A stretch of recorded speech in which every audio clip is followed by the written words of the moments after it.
My name is Jeremy Walton, and this is the Cinematography of Extraction 2 featuring the RED Komodo. Let's go! Just watched this movie and knew I had to do a video since I roll with the RED Komodo, and there was some interesting stuff happening here that I want to talk about. I'll cover camera, lenses, obviously the Oner, and something not a lot of people have mentioned.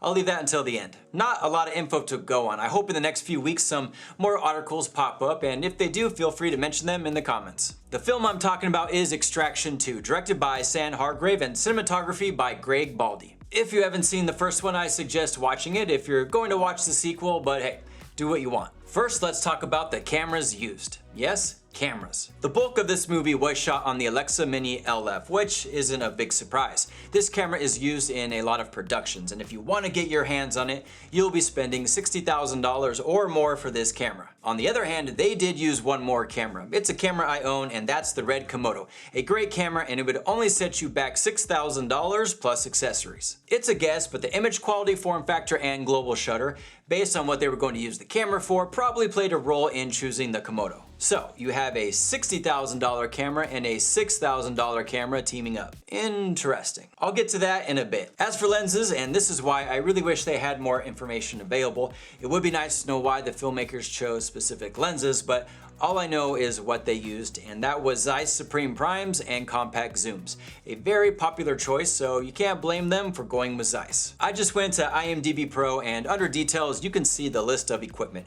Sometimes that's all you get. At least for now. Moving on. Every article I read talked about one thing, and that was the good old Oner. In the first Extraction, we saw an 11-minute, 40-second Oner that was pretty impressive, and you know for the sequel they were going to have to make it even more special. When the teaser trailer came out for Extraction 2 and you watched Hemsworth fighting everyone in the prison while on fire, I'd say that's a good way to get people's attention. I mean, I have Netflix, so I'm going to watch it no matter what, but that moment really sold me. Hargrave had something to say about leveling up. How do you push that further? There were martial art fight scenes and car chases in the first one, so it was like, how do you elevate that? Well, let's introduce a train and some helicopters. We all know there have been plenty of Oners, legitimate ones and other stitching together scenes. The most recent one that comes to mind was the film 1917.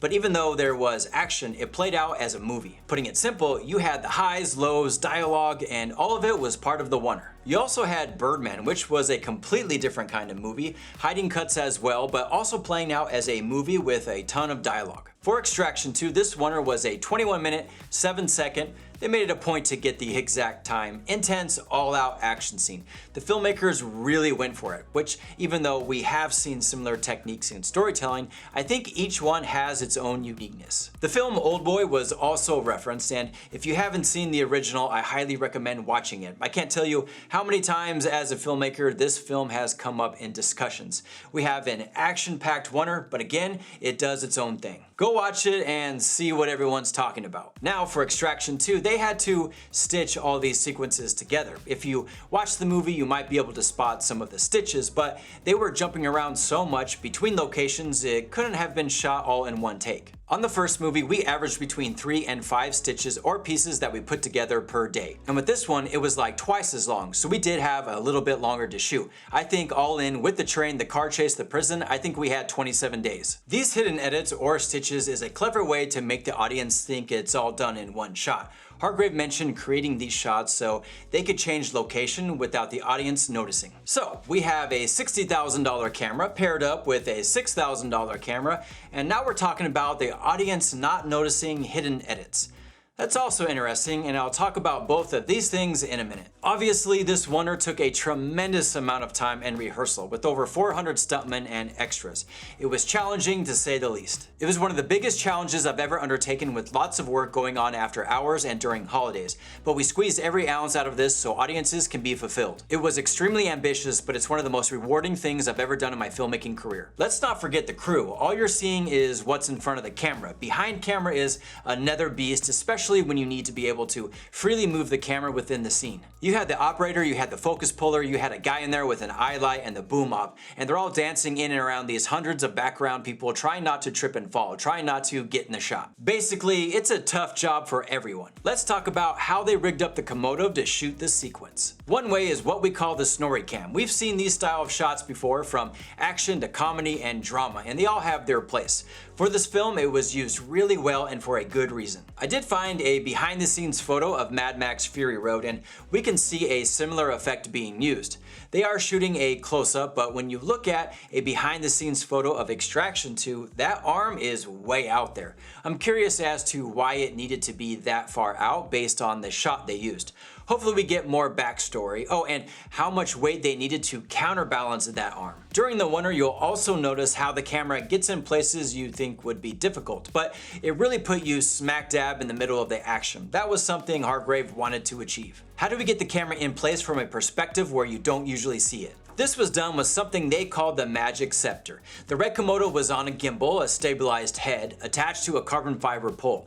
They had different sizes depending on the situation, but this allowed them to ride up on a UTV and maneuver the rig into the window so you're face to face with the actors, then back out to continue the action, which were actually some of my favorite shots. It was just this wildly intricate choreographed dance between all the vehicles so that we would move in sync and be crossing at the right time. I don't think we would have been able to achieve those shots with other filmmaking techniques. This was all good until they got to the train scene. It was just too difficult to keep up with the action if you were running on top of the carriage and then having to climb down. We thought about passing the camera between operators at different points, but while we wanted to capture the gritty and handheld feel, it would have been nausea-inducing for viewers. The answer was setting up a bunch of rigs that were all stabilized. This kept the energy they wanted, which I like to call a controlled chaos. This way the operator could run with the action while someone at the monitor was controlling the camera. If they needed to tilt the camera, they could do that remotely too. The operator was responding as if they were there, but you didn't get the camera bounce from me running around. The right tool for the job, and sometimes you gotta get creative. The last thing I want to talk about is something I've brought up in past videos, but doesn't get talked about that much. Hargrave referred to the audience not being able to notice the hidden cuts.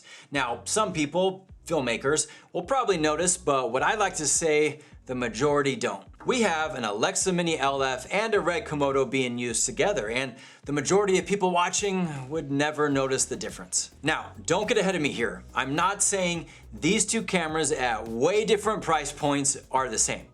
Just stick with me for a bit and hear me out. I think there's a few things going on here, and as a filmmaker, you should be aware of. Nowadays, it's hard for people to distinguish a shot from one camera to another. Usually we default to a side-by-side comparison.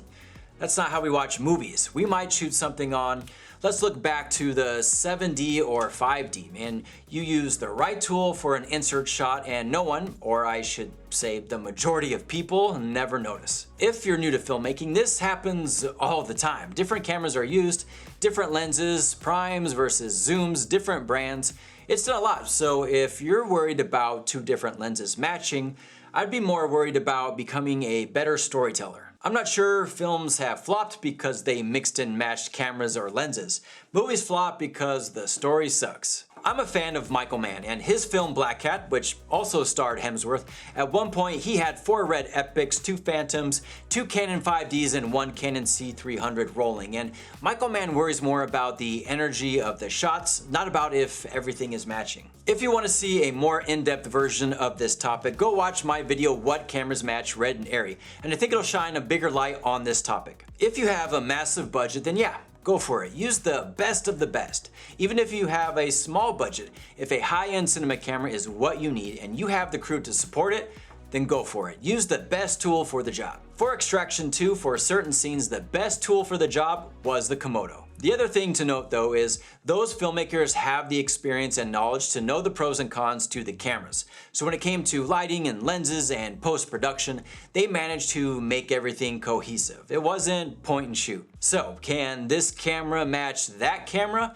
If our definition is the majority of people will never notice, then my answer is yes. But as a filmmaker, it's your responsibility to understand how to make all that work. I know I went on a rant. This is just my 2 cents, and hopefully these examples at least supported what I wanted to say. In the end though, filmmakers make choices. That's what you get paid to do. So what you end up doing is totally up to you. Well, there you have it, the cinematography of Extraction 2. Hope you enjoyed the video. Hit that like button because there's definitely more on the way. Subscribe so you don't miss out. Leave a comment if you have questions. Until next time, it's a wrap.